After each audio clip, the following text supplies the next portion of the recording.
What's good everyone, it's your boy yadiiiigg, 4 Eyes, 2Js here, and today we're here to talk about Pop Smoke and the sales performance of his first posthumous album, Shoot for the Stars, Aim for the Moon. Obviously off rip, RIP to Pop Smoke. It can't be said how much of a tragedy this was, especially being so early in his career and seeing how much his music has been able to connect post his passing. But I want to dive into the performance of this album so far because it's crazy to see the amount of love this album has been getting and the numbers are there to support it as well, so let's get into it. Stupid, nitty, dumb and dumber. We all got our price, gotta get your funds up. Shawty wanna nut, it's all about to come up. They all wanna have it, wish a nigga run up. I swear I get hot, something like the summer. Make it break a sweat, sitting in the sun. I'm feeling like Davis, get away with murder.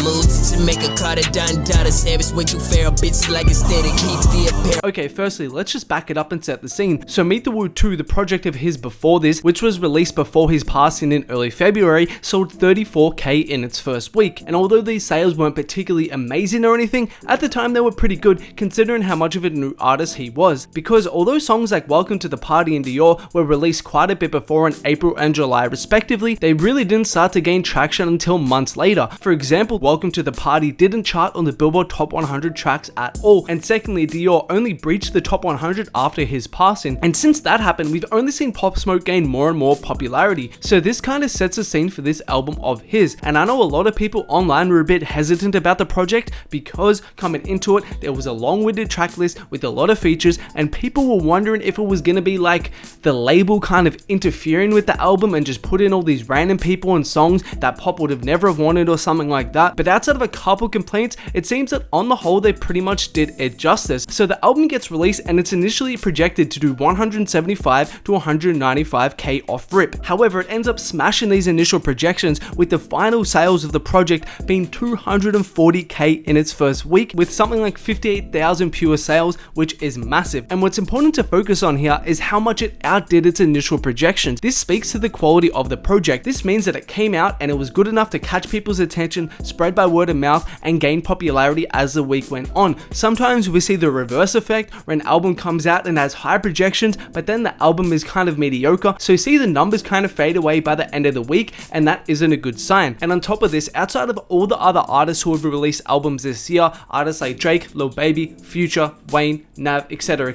only 3 people have had higher debuts, which is The Weeknd, Uzi, and Eminem. Additional good news are these industry projections for the Billboard Top 100 singles of the week. Again, these aren't final numbers, but they're generally pretty accurate considering they take everything into account: sales, streams, airplay paid, etc.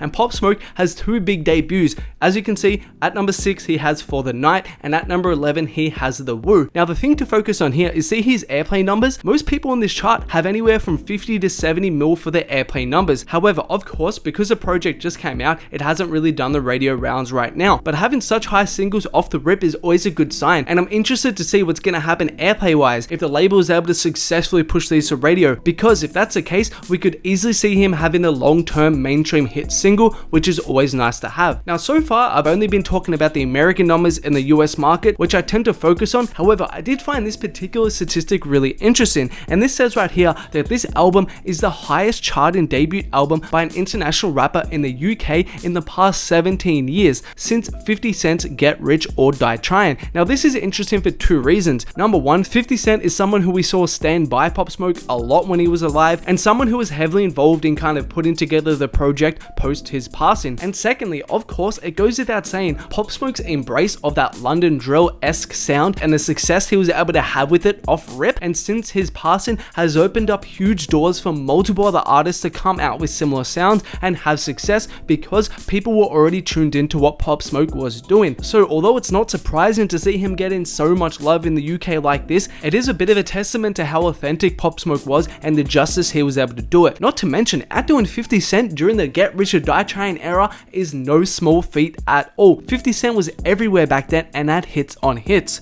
But yeah, overall, those are kind of the numbers we're looking at for this album right now. As I said, it's crazy to see how big these numbers really are, and I think it does reflect the quality of the music. And let me know in the comments below both how you feel about the sales and also your opinion on the album. I'm curious to know.